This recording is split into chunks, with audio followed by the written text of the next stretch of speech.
Alrighty, we're up and rolling. Okay, so morning primer session for, I don't even know what I'm doing with my hands.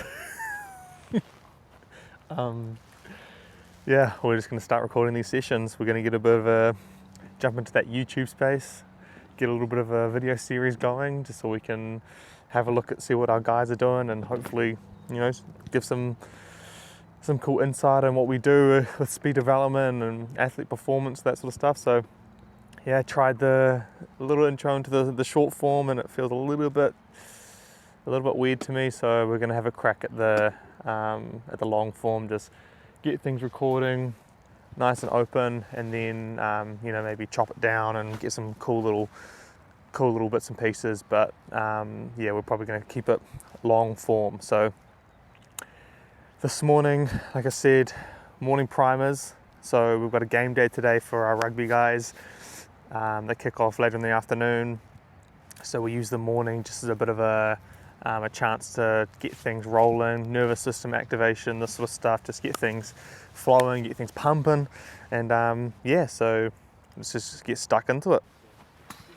Alrighty, let's get stuck into it. So this morning, so I was saying to Austin and Wados, Dylan, that the Saturdays now are just going to be really short. So we'll just go through our normal speed prep, we'll go through our band stuff, and then we're going to start doing 10s.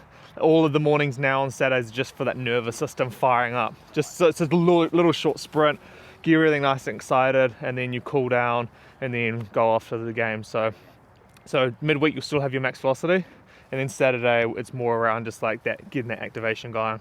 So then on after the game, so you've got your vest, so wear your vest for the games. Then I'll have a look at what the accelerations and the top speeds are like during the game, and then the next week will be the top ups based on what your game is. So all the training will now be based on what you do in a game. So it'll all be relative to you. Cool? So if you do heaps, then we'll do slightly less during the week. If you do not enough, then we'll do more, and we'll just balance it just to make sure we're always like at a good level of speed. Cool.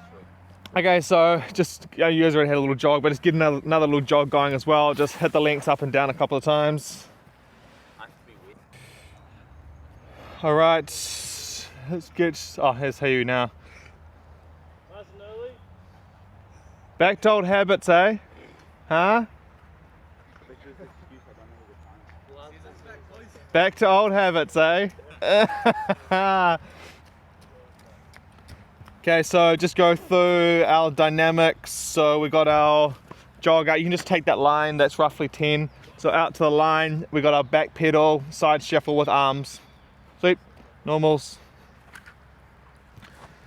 Nice and low hips, nice and low hips. Nice, side shuffle with arms.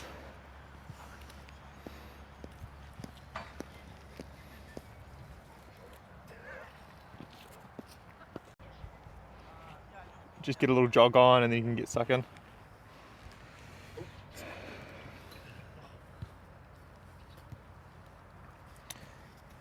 Okay, so we've got Dylan.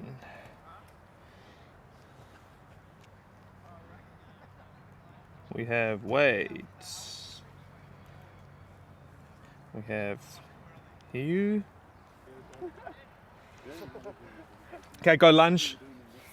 Do those lunges with those plant, stretch through and over.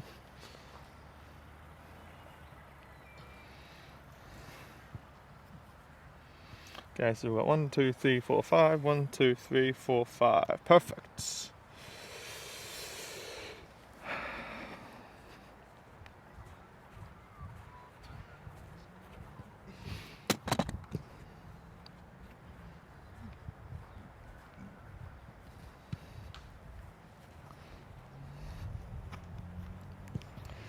Nice.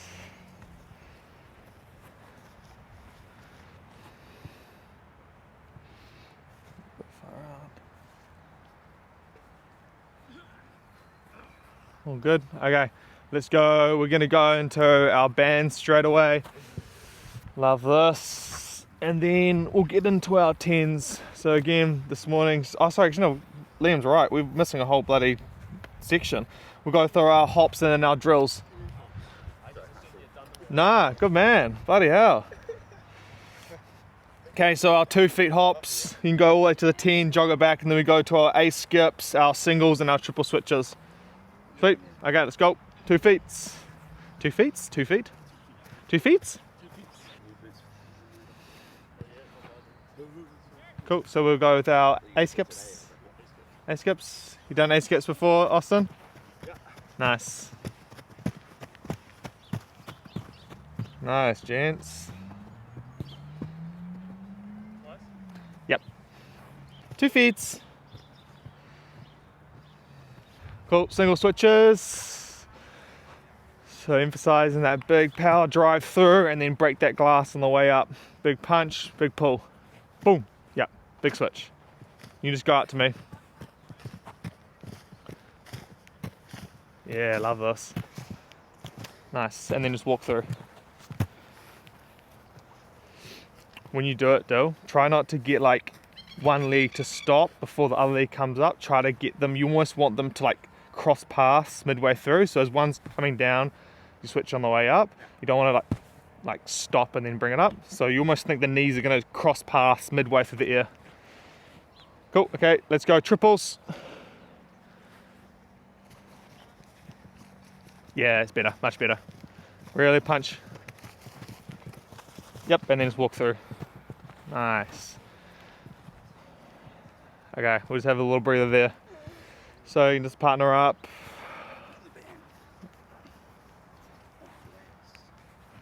I'd only do one of these. Okay. That's good. Just do it as marches then. Yeah. Just march it, that's fine. Like, not quite Just make sure you can feel just that pressure coming through, if you know what I mean. Like rather than us sprinting these ones, for you just feel like you're just like ripping that leg up. Just get that activation going. Okay, so we're running it, we're not marching it. Cool, so we're only gonna do 2 though. So once through all the way to the line, walk back, change over, once through again. Cool. So you're just walking.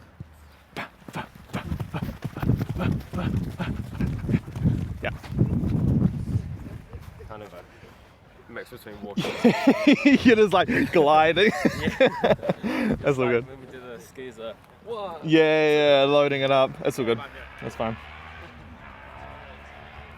That's the thing. That's why I'm surprised no one like cools down and stretches after training. Yeah. Because it's like by the time you get to Saturday, you're just stiff and Yeah. sore. But I guess it's. Okay, let's go. Nice. I'll do one more leg. You want to do another one? But I won't do the sprints. Yep. Yeah.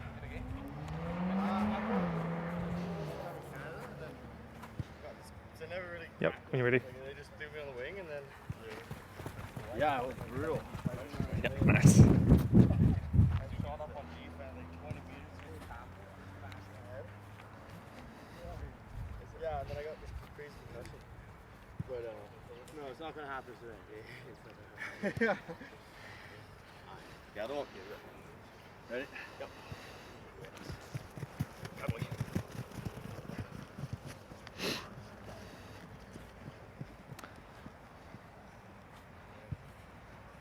Do you want feedback? Yeah. Yeah? So you need to think about keeping that heel off the ground. You off the ground? So you're almost, with every step, you're coming to here and that heel's contacting down as well. Yeah. So every time you do that, it's just going to slow you down. Right. So stay on the ball of your foot. It feels weird, but it's Yeah. the most efficient way you can run. Okay. So don't let that heel come down. Right. So give that a go when we do these sprints over here.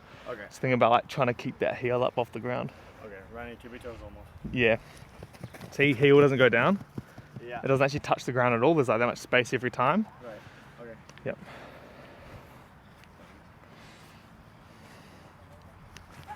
See, no heel.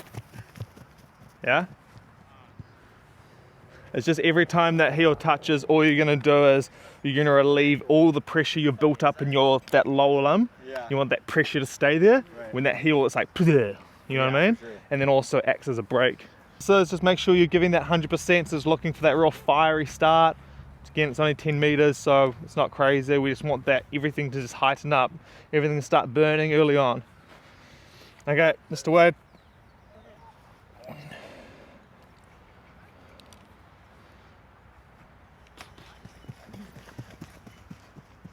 Nice. Hey you. Hey you.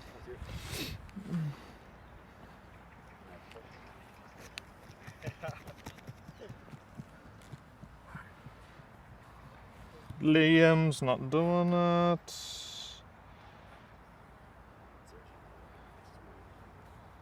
Yep, Dylan. Yeah. We want me to stand like right here? Yeah, just push record and I'll edit it. Go, go, go. Nice. 7-0. Austin. Okay. Let's go on the line. Let's go, Austin. Get fun.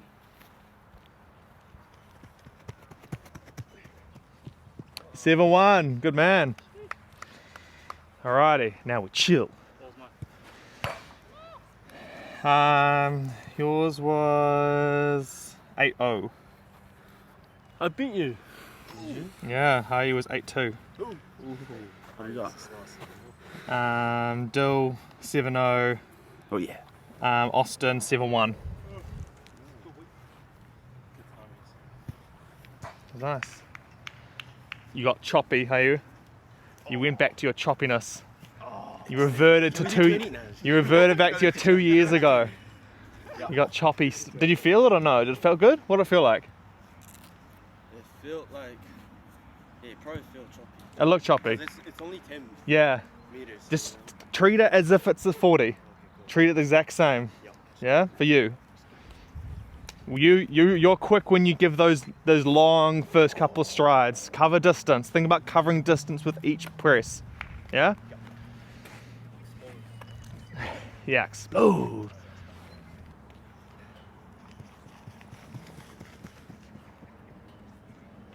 8-1. Okay, cover distance. Ugh.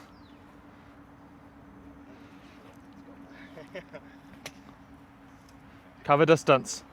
Cover distance. Let's go. Cover distance. Cover, cover, cover, cover, cover. There we go. 7-9. Good man. Not Liam.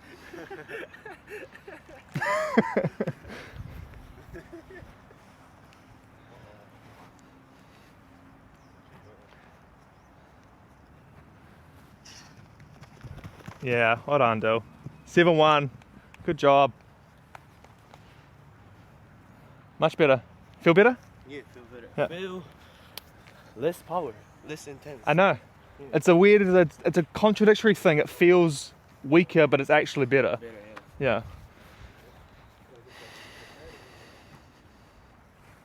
yeah. When you're ready.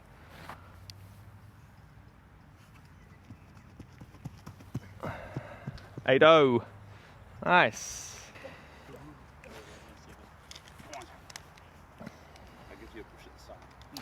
Yeah, so that feeling of like, the thing is, it should feel like powerful, but it shouldn't feel you having to like, it shouldn't feel like, so oh, yeah. Get choppy, I'm like a little bit tired. Yeah, because you're doing too much. You're not actually really going anywhere, and you're just really like, it's just like it's like an RPM thing. You know, like when you rev your car, but it might be in like first gear. That's you're still in first gear. Yeah. It's like that. You know, but we want to feel like we're still bringing that intensity, but your intensity is not to like move that leg fast necessarily. Sometimes, but for you, it's more getting that stride out. Yeah. And then we want to make sure that we're still fast, which you are. You've got a really fast leg action as it is, but we want to make sure it's not here, it's here. You know what I mean? So you've got more of that lengthening, and then you're sweet. You can see what happens. Yeah? Yep. What did I get last time? Cool. Okay, let's get this cleanup going. So, pretty good little sesh. Yeah, I can do from here. Yeah, just our game day sprint stuff is now just going to be really short, really concise. We're just looking at more of like a primer session, I guess. So just getting some speed exposure. Yeah, so we're just making sure that we still just get that little bit of speed exposure. So just 10 meters for the sprints, and then before that we just make sure we still do correct drilling. We did the bands as well, so just looking just to get that activation and get things firing up. That's all it really is on Saturday, so really nice and short. Get the boys ready for the games. It was a good one actually. Had a new boy as well this morning. Austin, he's from Canada. He's doing I guess like a transfer, or like a, I don't know what you call it, transfer, placement. Just over here at East Coast Bays. So he's good, he's starting out on the wing today. So it's good to see him come through the gates. And let's put this away. Something that's really crazy actually, we talked a lot about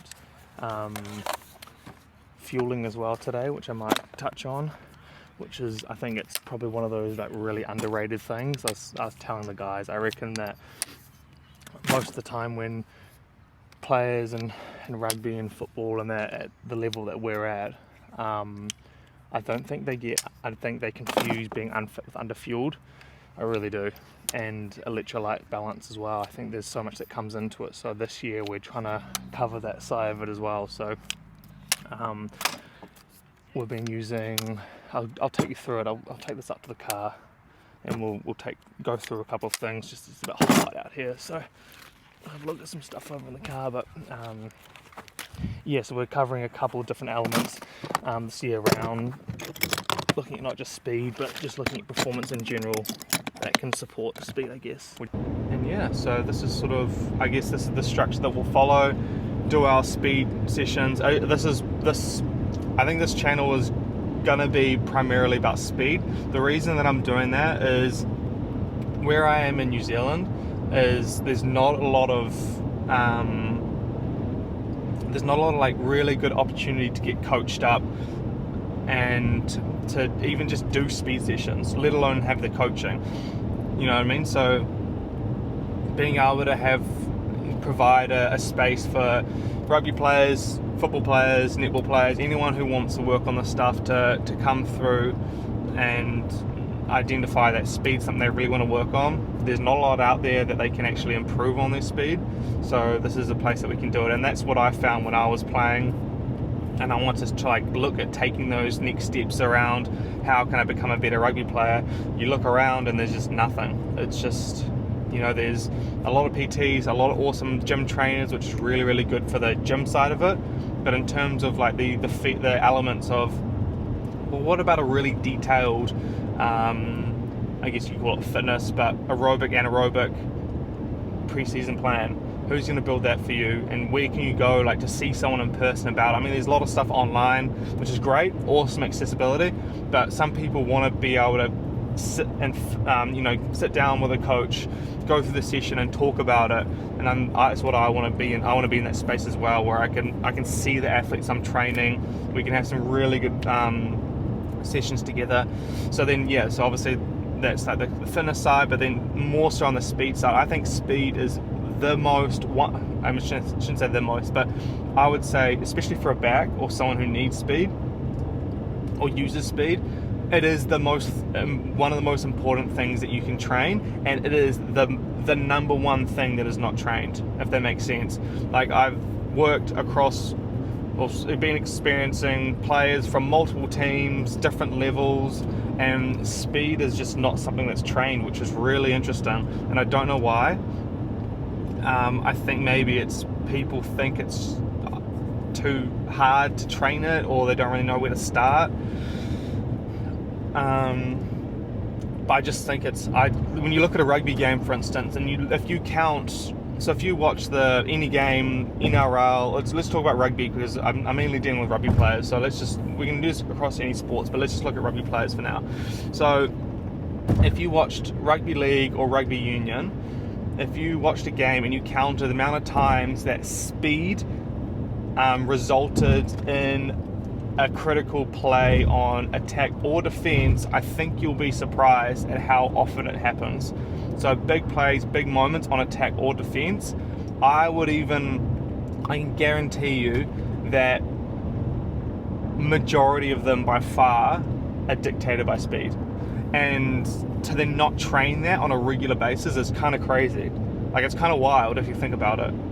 So that's the big position that I want to put myself into, is like, I want to be someone who can how do you even English this?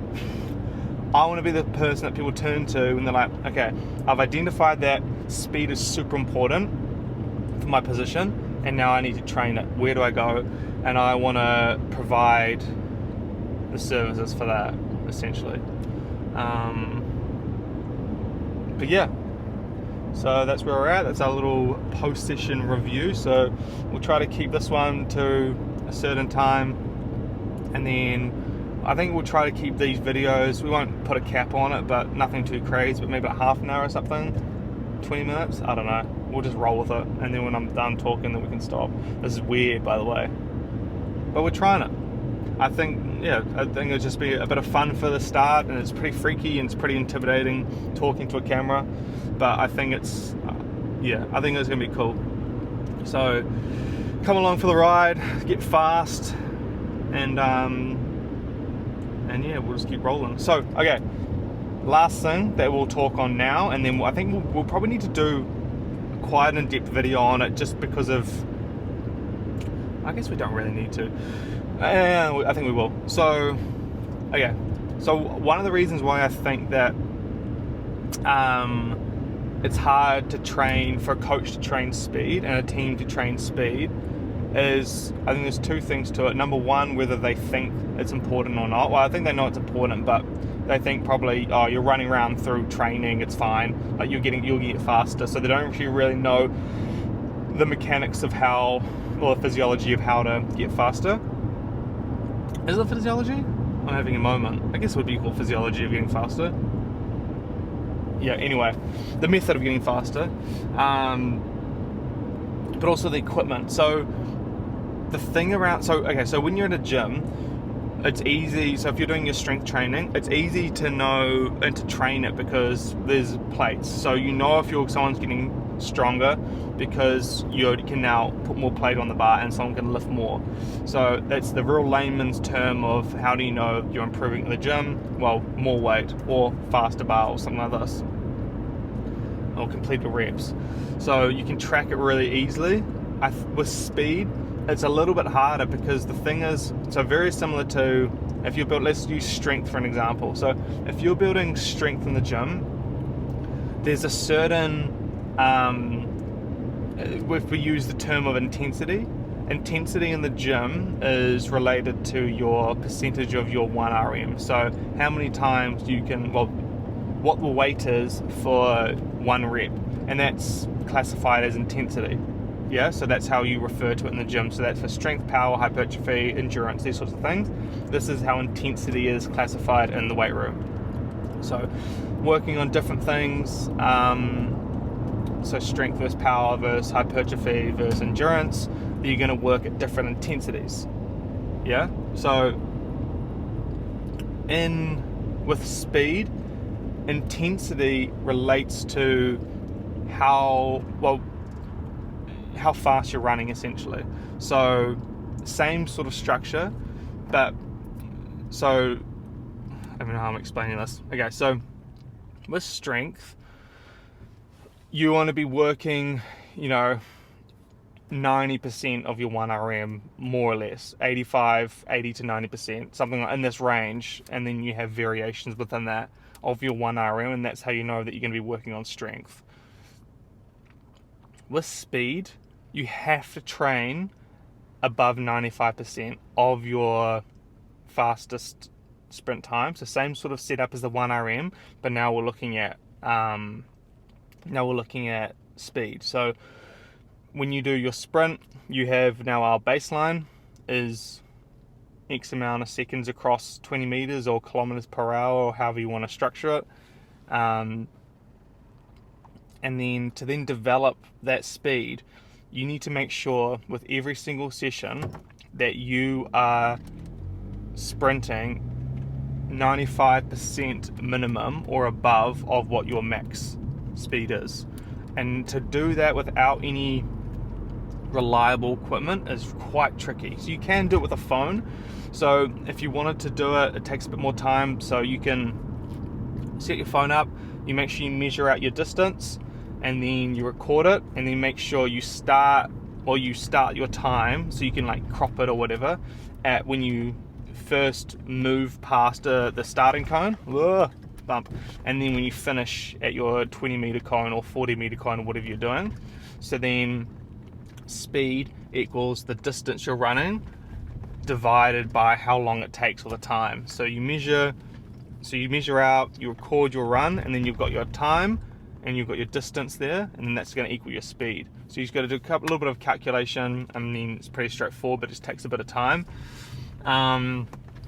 But then, so yeah, that's a way to do it. But that is the most important thing. If you're not hitting that 95% or above, you're not going to get faster. It's really simple.